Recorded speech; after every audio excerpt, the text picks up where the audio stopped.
assinantes aí do canal Boleta, pelo YouTube, começando mais um Top Me Voe, semana 2 aqui dos vídeos. Eu sou Aurélio Fagundes. Vitor Tchê, Bruninho. E aí, para começar a semana, a gente vai falar um pouco do que aconteceu semana passada. Vamos começar com o jogo San Francisco 49ers de Carolina Panthers. O jogo foi 23-10. Foi uma partida muito defensiva, uma partida realmente muito forte. E um pouco de um toque de Patrick, Superman ali, dando o que falar. O que você achou dessa partida? O que você acha que pode ter mostrado realmente para o Super Bowl que um desses times pode ter ido lá? Partida de defesa, né? A gente estava esperando já. Boa partida, partida divertidinha de ver. O Panthers, infelizmente, não... Foi engraçado, né? Com essa rodada parece que os times conseguiram dominar melhor o jogo, né? Os times que acabaram vencendo dominaram mais do que na rodada anterior, né? Do wildcard. A gente estava esperando jogos mais disputados, mas foi bom mesmo assim. Ao mesmo tempo que foi um jogo também dominado pela corrida. Essa semana, todos os times, com exceção do Broncos, chegou pelo menos a 50% de corridas. Sim. O Broncos ficou com 48% de corridas. O 49ers teve 54% de índice de corrida, realmente um índice muito forte. Isso maior que o Drew Brees, Peyton Manning, Tom Brady. Exato. QB de alto nível, né? Não é o caso desse jogo, são dois QBs que eu não são muito confiáveis. Pelo terceiro ano seguido, Jim Harbaugh consegue levar o time à final, nas finais da NFC. E aí, Bruninho, o que você achou da partida ali, os destaques da partida, como funcionou tudo isso? Primeiro que eu achei que o Cowboy já ia ser ejetado essa partida, porque o Cowboy estava louco. Toda hora que ele recebeu uma bola, ele recebeu uma bola, principalmente eu acho que quando o Kuechly marcava ele, o Kuechly dava o teco nele, já levantava querendo confusão e tal, e muita provocação, né, o tempo todo. É um time muito novo, o Panthers é um time que está sendo construído agora, um time muito novo. E assim, deu pra ver que o 49ers estava provocando, todos os jogadores que sacavam o Cam Newton faziam a comemoração do Cam Newton, então deu pra ver que o 49ers também usou esse psicológico. Como eu disse da outra vez, eu acho que o 49ers era mais time, né? Então ganhou, o 49ers fez 17 pontos seguidos, sem o Panthers conseguir responder, né? Realmente jogo defensivo de novo, Navarro Bowman jogou demais, interceptou, Patrick Hills interceptou. O Kuechly eu achei ele meio apagado no jogo. Ele deu aqueles tackles padrão, né, de middle linebacker. Mas faltou aquele tackle veloz, aquelas jogadas mais big play. Eu achei que a DL não fez nada, aquele negócio que eu tinha dito, né, a OL do 49ers dominou, né. E aí quando domina, principalmente no quarto quarto, no quarto quarto, por ser uma OL muito física, ela conseguiu ela fica boa até o final do jogo. E para mim o grande destaque foi a quantidade de faltas. Realmente, toda esse trash talk mesmo, essa coisa da conversa, o bowling, todo o time do 49ers, a defesa do Panthers fez muitas faltas, inclusive faltas pessoais que prolongaram muitos drives, né? Captain Moreland fez no final uma falta que resultou depois no touchdown, no primeiro touchdown. Então eu acho que realmente o grande embate aí foi psicológico, mais que físico, apesar de serem duas defesas físicas, foram psicológicos, na minha opinião. Pareceu. Acho que é a cabeça, né? Cabeça mesmo do Panthers, primeira vez que vai para os playoffs em muito tempo, né? Então acho que o time realmente não aguentou, né? Continuou o que pede fazendo TD corrido, né? Então realmente, por mais que o Tchê não goste desse jogo físico, e principalmente jogo corrido pelos QBs, ele conseguiu passar com a bola, mas conseguiu correr, e são jogadas programadas para ele correr. É diferente, por exemplo, do Cam Newton, né? Que não são, a maioria das jogadas às vezes são fugas de pocket. Ele corre para fugir. Né? O Fitzpatrick conseguiu marcar jogadas de corrida dele. Né? Então, para vocês os destaques, quem realmente fez o diferencial, quem mudou o jogo? Acho que o Bolden, né? O Bolden jogou bem, ele foi aquele possession receiver que precisava. Ele realmente carregou, assim, né? Foi o cara experiente que o 49ers precisava. E eu acho que assim, destacar o Jim Harbaugh, como você falou, né? Ele realmente construiu o ataque pro Kaepernick render. Então é merecido o cara aí, terceiro ano seguido pros playoffs, né? Tem chance de ir pro Super Bowl de novo. É um time que a gente fala, né? Sempre a gente coloca o 49ers indo pros playoffs, que é um time realmente... É um time que mudou muito bem quando ele chegou. Até menos, mas parece um pouco a defesa do Seattle, né? Com esse negócio de, cara, Donta Whitney, Carlos Roy, onde esses caras surgiram? Simplesmente aparecer e falar, não, vamos jogar bem aqui, tá nem aí, tá aí, uma baita defesa. Beleza, Patrick Willis, Isso, essa galera top, são realmente esperava. Agora tem galera ali que eu não sei de onde surgiu, mas você pega tá tocando a boiada ali. Exceto o Aldo Smith, que não jogou a temporada inteira, que teve problemas extra-campo. Se ele tivesse jogado a temporada inteira, os quatro estariam no Pro Bowl. Então realmente é um time complicado. Para mim, o grande destaque foi o Gore. Realmente ele, quando precisou, realmente carregou nas costas, principalmente o último drive ali. O último drive ele fez 34 jardas. Realmente ele prolongou o drive e fez com que fosse field goal, acabando no tempo do Panthers. Para mim, o running back mais constante da liga. Realmente é muito físico, ele consegue tirar... É constante, né? É constância. Ele é um jogo médio já. E o Panthers, por incrível que pareça, Steve Smith conseguiu voltar para mim. Muito bem. 74 jardas no TD, conseguiu jogar bem mesmo, e mostrou, apesar de 32 anos, indo por 33 anos, é um cara que ainda pode ser confiável. Com certeza. Que gosta de falar também. Que fala pouco também. Sim, mas baita wide, sou fã dele já faz um tempo. Antes de ter o Ken Newton lá, com o Jake Delhomme já fazia uma dupla muito boa. É um baita recebedor e acho que tem gasolina no tanque ainda. Quem gostar de ver algumas melhores comemorações de touchdown é do Steve Smith, aquela comemoração de canoa, batendo ali no poste do fanfarrão. Boat scandal, celebrating his 59-yard reception in the end zone, rowing the boat. Saudades do 8-5. Sim. 8-5, então hoje também, realmente estão sendo atacados por dedos de espuma e realmente são caras diferenciados que fazem falta na NFL. Voltando então com o jogo Indianapolis Colts 22, New England Patriots 43, né? Um confronto tradicional, já acontece há muito tempo, só que com outros comandos, né? Começou com Peyton Manning, Tom Brady se enfrentam há muito tempo, e pela primeira vez Luke Brady, né? Foi um jogo mostrado pelo jogo corrido, pegar retomando 4 TDs, fazendo mais de 160 jardas. Realmente foi um jogo que penduraram a picanha no final da edição. Penduraram a picanha e o Blanche foi atrás, meu amigo. Não tem treta não. Entrou ali na red zone, o Brady e o Belichick não pensavam duas vezes. Bola na mão do Blount e atropela. Não tem tempo ruim não. Ele que fez na temporada passada pelo Bucks 2 TDs na temporada toda e esse ano só nos jogos de playoffs, que não é qualquer jogo, fez 4 TDs, né? Um jogo bons tempos, hein? Bons tempos do Bucks, aquele tempo que ele dava soco na cara de qualquer um. Sim, coisa boa. Coisa boa. O cara é sujeito... Time família, né? Time agregado. Bom vestiário. Vestiário tranquilo. Foi o jogo também que o Adam Vinatieri quebrou o recorde, 58 jardas, o recorde da pós-temporada da NFL. E realmente o Tom Brady foi um coadjuvante nessa época. Para você, o fator ali que decidiu o jogo realmente foi o jogo corrido ter encaixado ou foi a pressão defensiva para cima do Andrew Luck e o fato de ter anulado principalmente o Robert Matthews, que não conseguiu fazer nada durante o jogo, a não ser aquele sec que fosse uniforme? Olha, para mim, aparentemente o Luck é o QB que está mais sofrendo com a pressão dos playoffs. Não jogou bem contra o Chiefs, principalmente no começo do jogo, e contra o Patriots de novo, começou mal, parece nervoso realmente. É um bom QB, é um baita QB. Inclusive eu estava conversando com a galera, falei que eu acho que o Andrew Luck vai ser um QB que vai chegar no nível do Rivers. A galera achou que eu estava falando mal dele. O Luck é um bom QB, vai ser um bom QB, mas ainda sofre, né? Sofre, QB novo. O interior da linha do Colts ainda é um interior fraco, a linha precisa melhorar ainda bastante. A OL precisa melhorar do Colts. E o jogo corrido não funcionou. Para você, Don Brown... Eu acho que foi... não tirando o mérito da vitória do Patriots, né? O Patriots é um time também maior, um time mais antigo, assim. Eu acho que a experiência de um time praticamente todo segundanista, né? Então o Colts sucumbiu mesmo à pressão, o Luck jogou mal, o Don Brown jogou mal, o Ailton apareceu pouco, apesar de ter feito os TDs, né? O Brasil e o Hilton fizeram TDs no jogo. O Colts tentou uma hora ali esboçar uma formação, ficou 29-22. Isso, 29-22. E assim, teve o safety e tudo mais, só que eu acho que é aquele negócio. Um jogo que o Tom Brady não precisou jogar é prova que o gameplay, que tudo do Patriots foi muito bem feito. Sim. Eles não precisaram ir atrás do jogo, eles comandaram desde o início, né?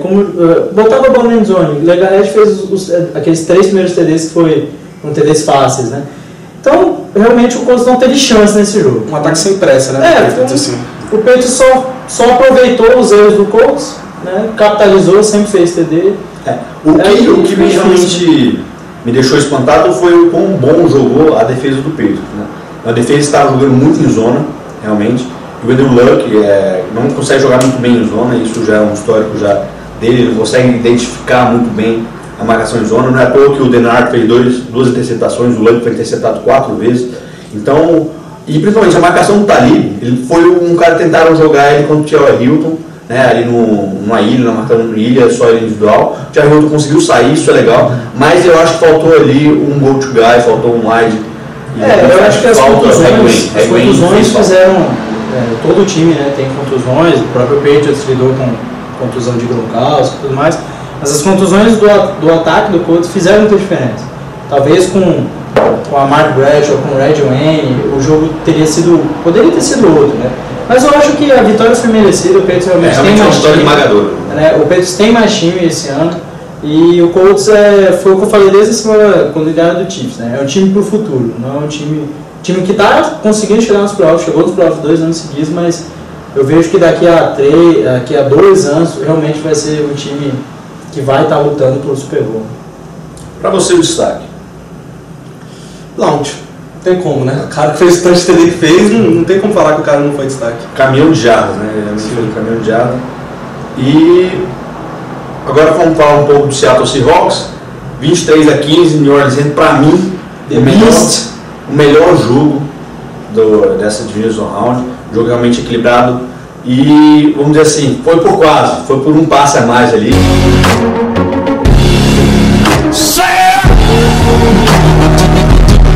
Parabéns ao Costa e aos envolvidos, né? Nossa, trabalho. O cara ficou louco naquela jogada. Não, o cara teve uma vez. Fez diferença. Né? Ali foi um erro crucial, realmente um erro infantil dele. Mas para mim, a grande marcação nesse jogo foi a ineficiência do jogo corrido do Saints. Né? O Mark Ingram sofrendo fumble, não conseguiu receber bolas, dropou muitas bolas. Eu acho que o Drew Brees, de novo, eu acho que a gente pode começar a considerar o Drew Brees fora de casa um pouco de amarelão, porque o cara está indo para a 6ª derrota fora de casa e uma vitória apenas, não consegue jogar fora de casa, e realmente Seattle ainda com a defesa, né? Drew Brees acorda toda noite pensando no Marshall Lynch, com certeza. Marshall Lynch de novo destruindo. Para você ele foi o destaque, né?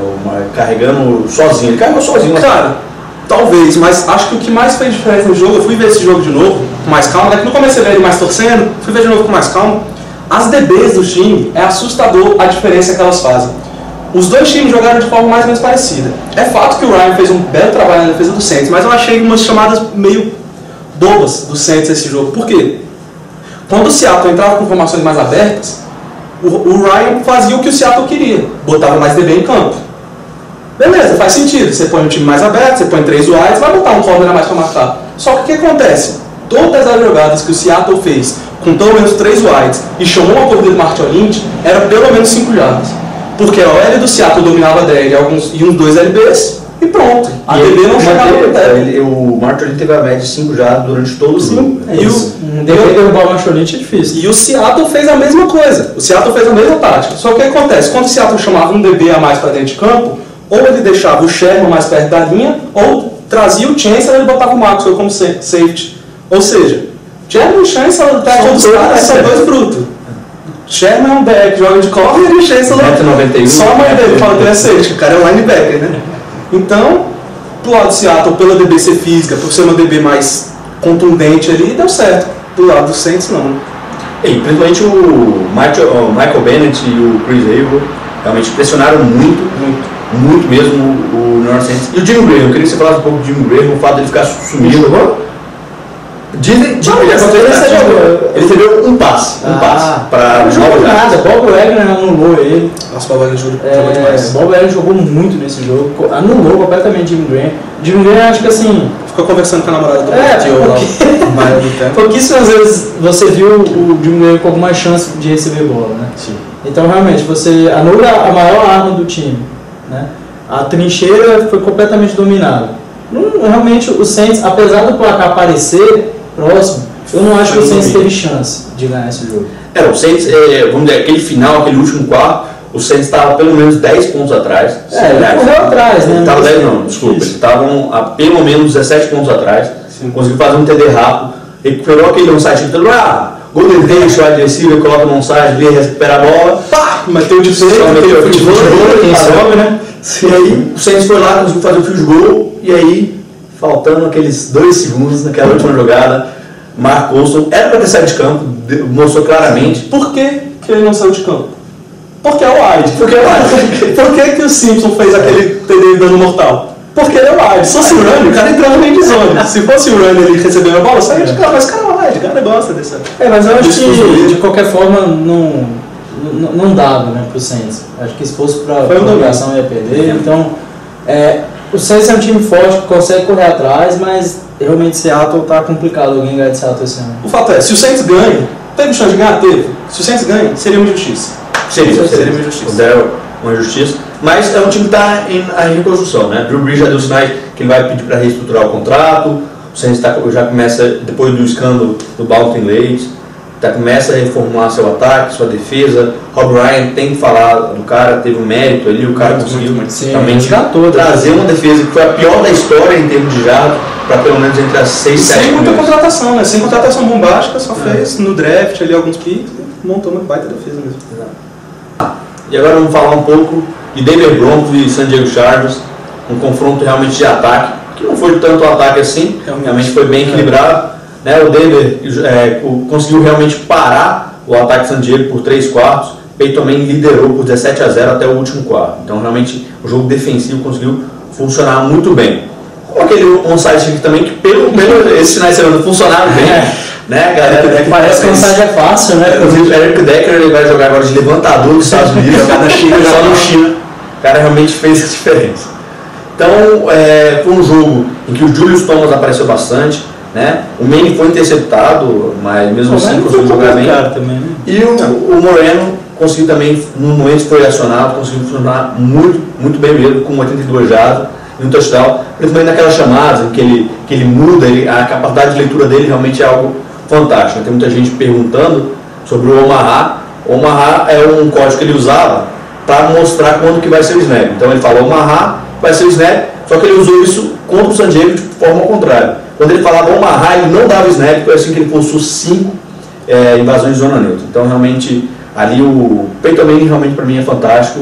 A gente vive, vamos dizer, numa época de glória, né? A gente tem pelo menos 4, talvez 5 QBs que vão pro Hall of Fame, First Battle, né? Primeiro ali, com Tom Brady, Peyton Manning, Aaron Rodgers, Drew Brees, talvez até Eli Manning. Para mim, são 5 títulos, né, que vão pro Hall of Fame. Para você o destaque? Cara, Peyton Manning. Pra mim esse jogo, sinceramente, pareceu um aquecimento do Peyton Manning pra final de conferência. Cara, ele fez de tudo. Jogou e é fácil, incrível. As jogadas dele são incríveis, cara. A jogada que ele faz o screen, parece que o time do Peyton Manning é diferente. A jogada que ele faz no screen, a OL toda vai. Eu lembro que ele fez 2 TDs. Acho que um foi no screen e outro foi num passe que ele fez um bootleg do Peyton Manning, assim, né? Aquele bootleg bem composão. Mas o que acontece? Quando ele faz bootleg, a OL toda vem. Esse wide faz um cross pra cá, pro outro wide ficar livre, ou seja, tudo parece tão perfeito, tão...